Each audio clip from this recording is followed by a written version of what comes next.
Bonjour, nous sommes le vendredi 16 octobre. Je m'excuse, il n'y a pas eu de petit journal la semaine dernière pour des raisons de contraintes d'agenda.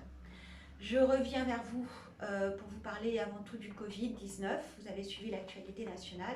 Avon, comme toutes les communes de Seine-et-Marne, va devoir appliquer à partir des jours qui viennent un couvre-feu de 21h à 6h du matin. Ça veut dire que nous sommes en train de réorganiser les plannings des salles municipales qui étaient réservées pour des activités associatives ou des assemblées générales, de façon à ce que les réunions se terminent à 20h45. Donc si vous aviez une activité prévue au-delà de cette heure-là, vous serez informé des nouvelles modalités. Il y avait un spectacle qui était programmé d'ici le 1er décembre, c'était San Severino, puisque normalement après le 1er décembre, peut-être que le couvre-feu sera levé. Ce spectacle va être programmé en matinée, donc vous ne perdrez pas vos billets. Vous aurez toutes les informations sur les supports de la ville, comme d'habitude. Et puis, nous renforçons le télétravail au sein des services de la ville, je voulais aussi vous le signaler, afin d'assurer la sécurité de nos agents.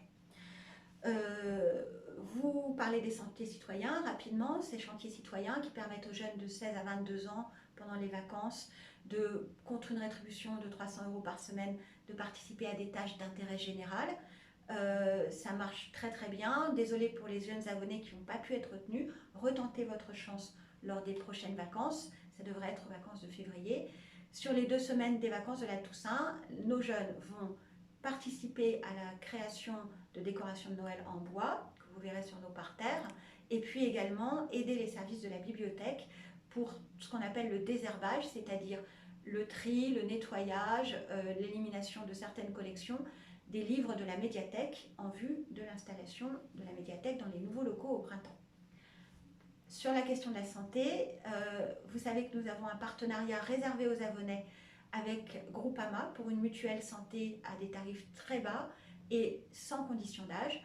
Si vous êtes intéressé, si vous n'êtes pas encore adhérent, il y a une permanence organisée par cet assureur mutualiste le mercredi 21 octobre à la Maison dans la Vallée de 9h30 à midi. Donc si vous voulez des renseignements, les agents de Groupama seront à votre disposition.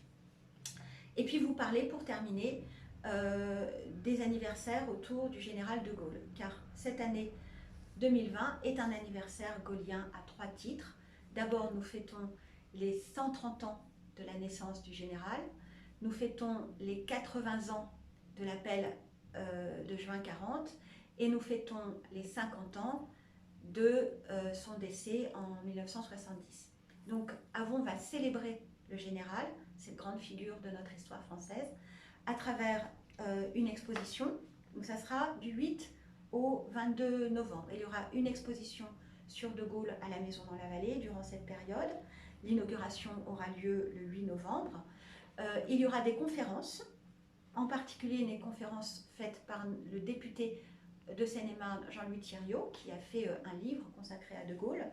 Et puis, il y aura également la projection qui sera gratuite pour les Avonnais du film qui est sorti en salle en 2020, qui s'appelle De Gaulle, de Gabriel Le Baumin, qui sera suivi d'une conférence, donc. Et cette projection de ce film aura lieu au Ciné Paradis. En revanche, toujours pour des raisons liées au Covid, il faut absolument que vous vous inscriviez dès le 21 octobre si vous voulez réserver des places pour la projection gratuite de ce film si vous habitez à Avon, et également si vous voulez assister aux conférences, toujours à cause de l'épidémie. Voilà, écoutez, pour ceux qui prennent des vacances, je vous souhaite bon repos pendant ces semaines de Toussaint.